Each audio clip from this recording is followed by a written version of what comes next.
read our second reading. This is from the book of Luke. On the road to Emmaus. Now that same day, two of them were going to a village called Emmaus, about 7 miles from Jerusalem.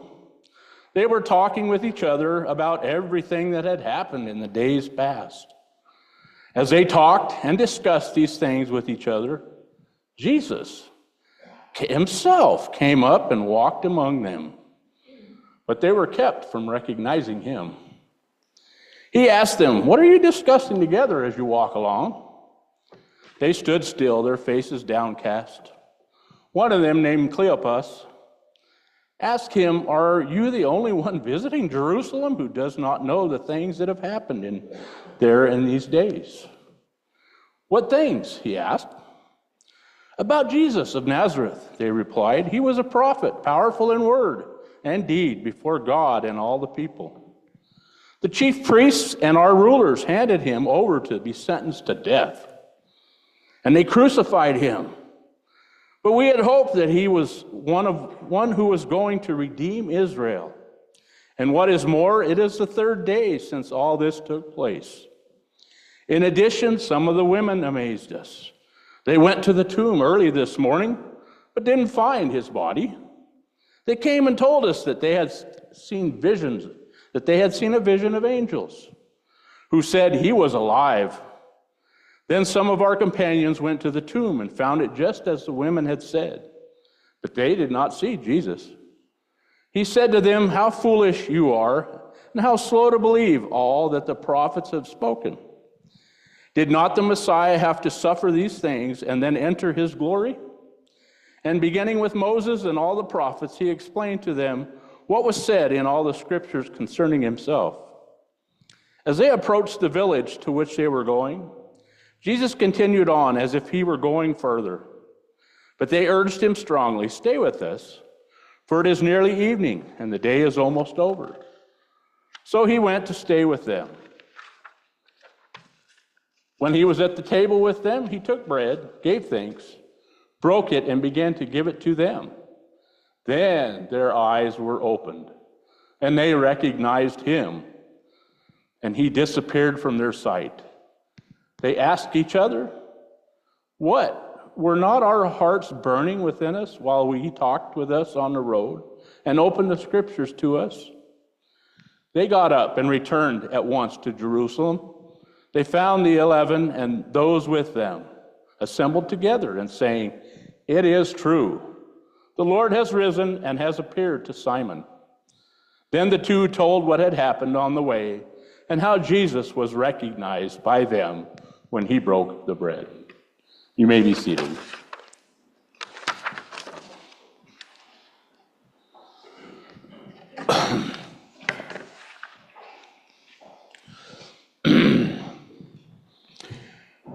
Have you ever had the experience of being invited to something, a dinner, possibly some kind of event, or a class reunion?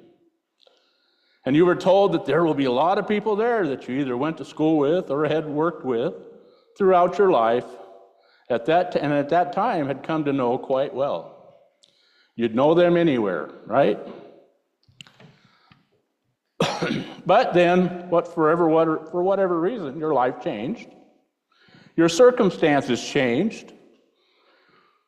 Life got in the way, and now it's been a lifetime, it seems, since you've seen any of these people. 40, 50 years, maybe? Life has gotten in the way. Your hair got a little gray in it. Their hair got a little gray in it. Or maybe a little less hair. Well, we know that with every gray hair, a little gray matter goes too. And our minds aren't always what they used to be.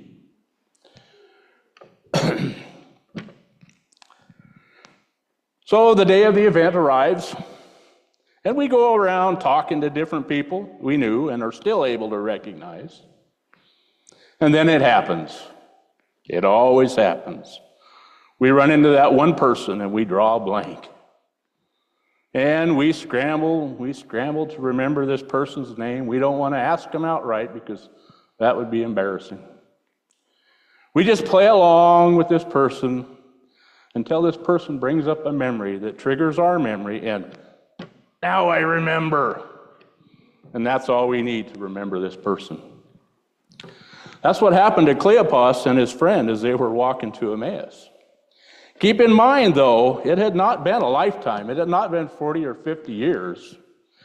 3 days. But only days before they saw Jesus crucified on the cross. But at the time on this road, they did not recognize him until he did something that triggered a memory. He broke bread with them and shared a meal with them. Rarely does the gospel tell us what to do or to believe. Rarely does it give us a straight answer.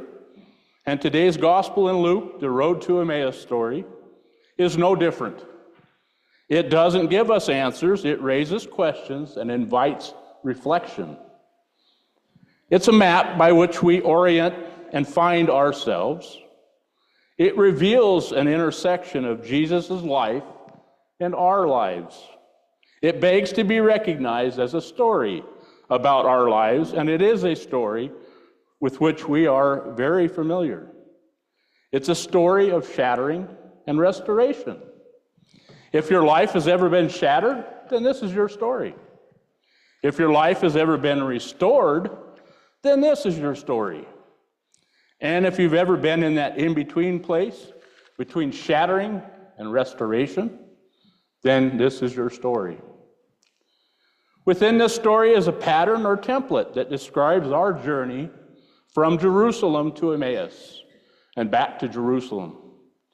It's a journey Cleopas and his companion take, and it's a journey each of us has taken, is taking, or will take. It's not, however, a one-time journey. It's a journey we take again and again and again and again. I'm not talking about Jerusalem and Emmaus as particularly geographical locations. I'm talking about them as archipelago realities. They are portals into a greater self-awareness and scepters through which we see greater fullness of God, ourselves, each other, and the world. There is a Jerusalem within us and an Emmaus within us, and both get enacted in our lives. That's also true for the breaking of the bread. It is archetypal.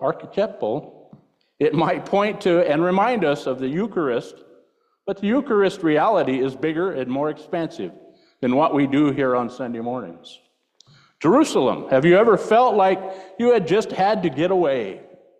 Or felt like life had given you more than you could handle?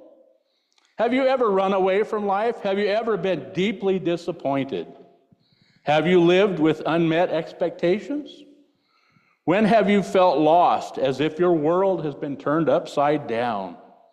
Have you ever wrestled with those big questions? Who am I? What's next? Where do I go? What do I do? Can you remember a time when you did everything right and life still didn't work out the way you planned or wanted? Have you ever grieved the death of a loved one, a dream, an identity, a future?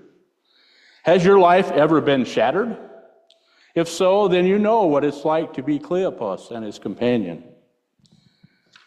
It's Easter morning, and 2 disciples are leaving Jerusalem. Who can blame them? Jerusalem is a place of pain, sorrow, and loss.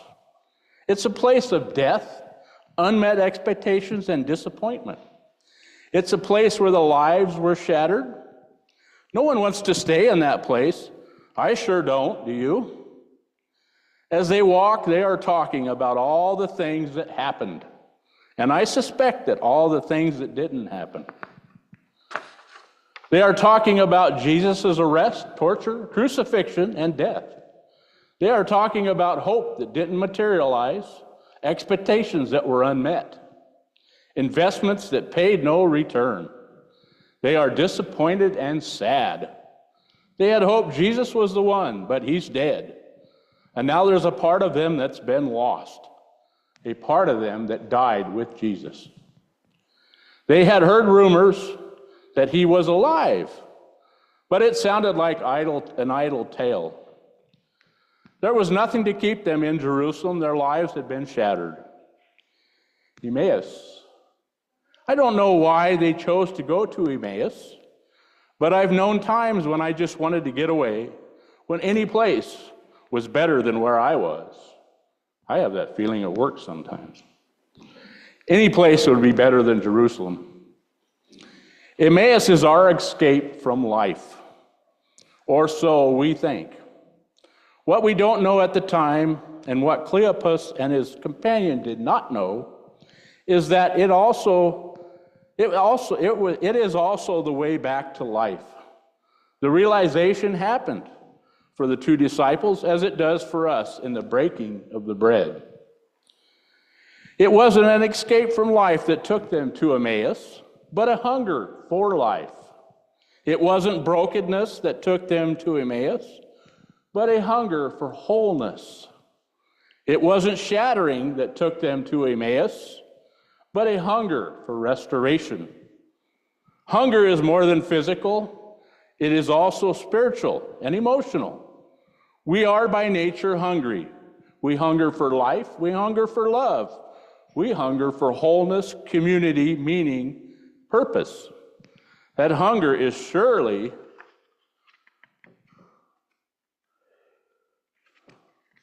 hunger to turn that page. This is the reason they strongly urged Jesus, stay with us. Jesus would not only stay, he would feed them. The guest they invited to their table would become their host. When Jesus was at the table with them, he took bread, blessed it, and broke it, and gave it to them. Then their eyes were opened, and they recognized him. They recognized him as the one who had left for dead in Jerusalem. They recognized him as the one who had accompanied them on the road to Emmaus. They recognized him as the one they had hoped he would be. Jesus wasn't just giving them bread, he was giving them back themselves. This was their restoration. When Jesus broke the bread, something in them broke open. With that breaking open our lives, we're being put back together. So it is for us as well. We've all had times when our lives were broken, open in ways we could never imagine or have done ourselves. Despite how it feels, our brokenness is not an ending. There is more to it than we often see or know. It is not just brokenness, a shattering. It is a breaking open of new life, to new seeing, to new recognition, to community, welcome, hospitality, and love. Isn't that why we gather here on the table every Sunday? Isn't that our unspoken desire for the meals we share with each other? Jesus fed them not just with the bread, but with himself. With his body, his life, his love, his compassion, his strength, his forgiveness, his hope. With all that he is and all that he has, their life was being restored in their being broken open. But as soon as they saw and recognized Jesus, he vanished from their sight. Where do you think he went? Was he abandoning them? Was he playing games with them? No, you see me, now you don't. Was he undoing everything that just happened? No, it wasn't anything like that. He was no longer before them because he was now within them. Jesus was the burning heart within them, and it has been there all along. Sometimes that burning is felt as brokenness, sometimes as hunger or being broken open, and other times as deep joy and gratitude. Always it is Jesus. And that same hour they got up and returned to Jerusalem. Jerusalem. They returned to the place from which they had to get away. Jerusalem is not only the place of death, it is also the place of life. It's not only a place of sorrow, it's a place of joy. It's not only a place of shattering, it's a place of restoration. Cleopas and his companion arrived with the news of their Emmaus experience, only to hear that Jesus was alive, seen and present in Jerusalem. We leave Jerusalem in order to return to Jerusalem, to face our deaths, losses, and shattered lives. In so doing, we discover that life awaits us. We return to reclaim ourselves, to recover the lost pieces of ourselves. The city hasn't changed, but we have. Shattered lives, broken bread, restored lives, Jerusalem, Emmaus, Jerusalem. That seems to be the pattern. It's never, however, as simple or as easy as it sounds. It's one thing to name the pattern, but another to live it. It takes time and effort. It's not easy, and it's painful. It means trusting that somehow the shards of our lives will become the pieces for a new life, a new scene, a new way of living. Given where I started this sermon, wouldn't you be surprised when I say that I have no answer for you? I'm not going to tell you what to do instead. I have some questions. Where do you see this pattern in your life? Examine your life, each one of you individually. Where do you see this pattern in your life? Have you experienced it? Are you leaving Jerusalem in Emmaus on the way, returning to Jerusalem? In what ways has your life been shattered? Is it in pieces today? What are you running from today, this moment? What's your deepest hunger? What are you running towards? What is your Jerusalem today? Is it a place of sorrow and loss? Or it is a place of life and restoration? What is your Emmaus? What do you need from Emmaus today? How do you imagine the lives of these two disciples to now be different? How would you like your life to be different? What today in your life is being broken open? What needs to be broken open? What in you, in your present circumstance, is being or needs to be restored and put back together? There are no wrong, there are no right answers to those questions. There is only your answer.